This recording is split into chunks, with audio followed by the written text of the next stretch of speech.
Hello and welcome to my Age of Wonders 4 build guide. For the build today, we're going to be taking unicorn mounts as our first trait, and for our second trait we have two options. We can either take pack tactics, which will give a 10% damage bonus for each friendly unit next to the enemy, or we can take sneaky, which will give us 25% extra damage on flanking attacks.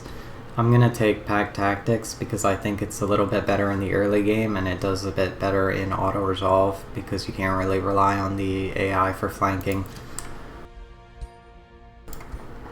For our culture, we're going to be taking the Feudal culture, and for society traits I took Adept Settlers and Wonder Architects. You can really take whatever you want, it doesn't matter a whole lot. And for our first tome, we're going to get the Tome of Evolution. So one of the big problems with Feudal is that their early game units kind of aren't great, and I think the Tome of Evolution solves a lot of problems for the Feudal culture. First of all, you'll get the Slither Hatchlings, which are a great unit that you can build with Draft. You get a summonable unit, a little bit of extra health on your units. And any units with Evolve will get 20% extra experience, and they'll get Slip Away, which will increase their survivability by a lot. Also, your heroes will be able to give any units with Evolve in the army, they'll have less upkeep, they'll have 2 extra defense and 1 extra resistance.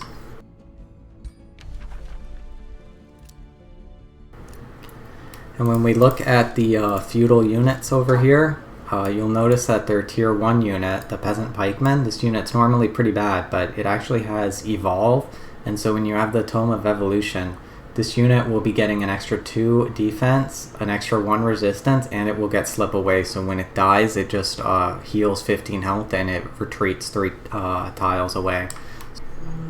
Also, when this unit reaches champion rank, it will evolve to your tier 2 unit, the Defender, and this will also be mounted on a unicorn because we have the unicorn trait and it's optional cavalry. These knights are your tier 3 culture unit. Once you're able to build them, they'll be forming the core of your army. They have Giant Slayer as a base skill, and we'll probably be able to get a lot of damage on these guys because they can just phase behind units to flank them. They'll be getting a 25% damage bonus from the initial flanking attack, and it'll have an extra 25% damage bonus from pack member. And then we'll have 40% damage from Giant Slayer, 50% damage bonus from Strengthen, 20% damage bonus from Stand Together, a 20 or 30% damage bonus from Pack Tactics, as well as all the crit chance we'll have, so we'll be hitting pretty hard with these guys. Our first tome was the Tome of Evolution. Our next tier 1 tome is going to be the Tome of Beasts. So when we look at what the Tome of Beasts gives us, first of all, there's Marcus Prey. This is a pretty good spell in the early game because the 3 Sundered Defense will increase your damage a lot, especially since you'll be flanking with Distracted. The next thing is Animal Kinship. It's a minor race transformation, and when you're standing next to an animal, all members of your race will get 10% damage and 10% critical hit chance. It should also be noted that in addition to the Summon Wild Animals that you can get from this tome, the Tome of Evolution animals, the Slither and the Wyvern, these also count as animals. So these will benefit from the bonus of Animal Kinship. This Wild Speaker unit is also very strong in the early game because it gets to conjure an animal at the start of combat, and it'll last for 4 turns, so it's basically just an extra unit you'll be getting from these guys. They'll also have unicorn mounts, so they can get away from combat without getting a retaliation attack against them using phase. Very importantly, this also gives pack leaders for your heroes. You'll definitely want to be getting this later on because it will give 25% extra damage with flanking and 10% crit chance for all cav and animal units. And because all our cav is mounted on a unicorn mount, it will be very easy to flank because we can just phase and teleport behind the enemies, and then you can just flank them like that. Our first tier 2 tome will be Tome of Revelry. This gives a lot of good things. Scalds are great, of course. Blood Fury weapons is a nice extra bonus for our units. Reveler's Heart is okay. It also gives Reveler's Triumph, which will be 20% extra critical hit damage for all our units as a hero skill. which is very nice as well. Next tier 2 is Tome of Artificing. We're mostly getting this for Artisan Armaments. It's 30% extra crit chance, very good. The Golem Mines are also pretty nice.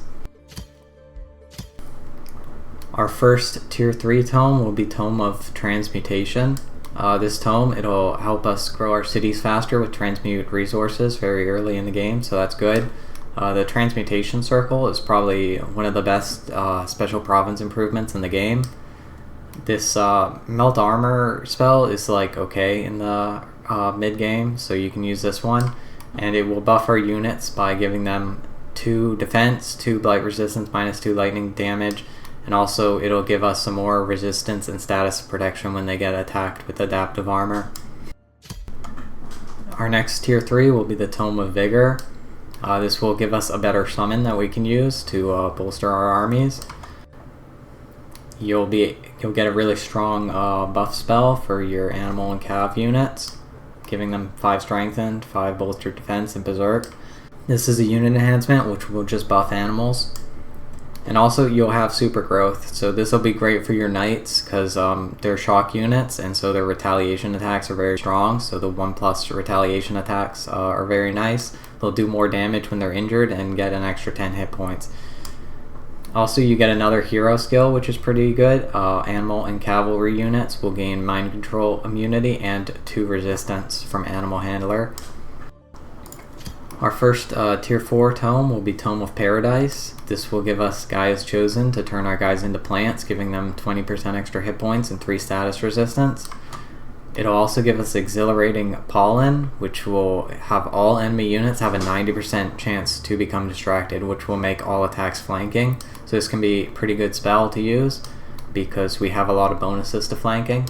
It also gives some small like economy improvements with like Blessing of Paradise and stuff. Our next tier 4 will be Tome of Nature's Wrath.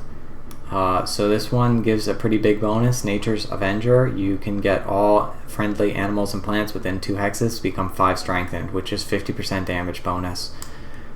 This Awakened Instincts spell, it's been nerfed since it was really overpowered, but it's still pretty good. Your guys will go berserk, but they'll regain all their action points and they'll heal a little bit. So you're basically getting another attack on all these guys as long as you don't mind them going berserk. This Devolve spell is also pretty good because you can turn a unit into a tier 1 animal until the end of the battle, which is almost as good as killing it, especially if it's like a tier 5 or something. And then even if it's resisted, you at least still stun it for 1 turn, so that's also nice.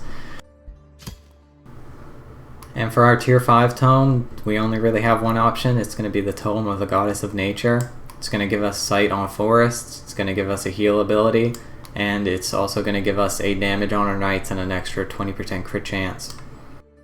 Alright, time to test them out in battle. We've got an army of tier 3 knights, and we're against 3 tier 5 Shrines of Smiting, a bunch of tier 4 exemplars, some giant units, and some battle mage units.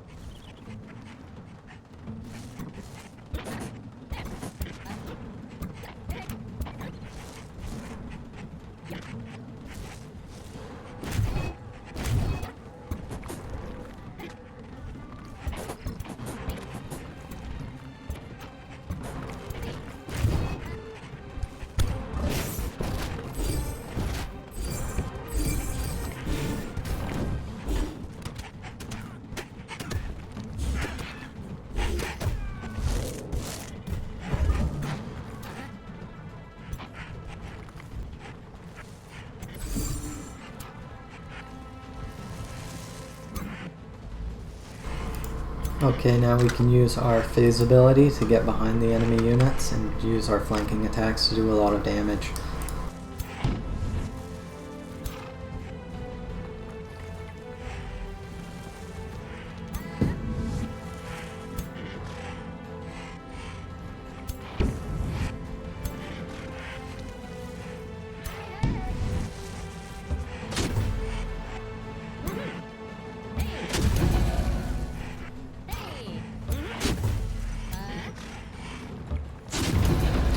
And just like that, we've taken out the enemy's tier 5 units.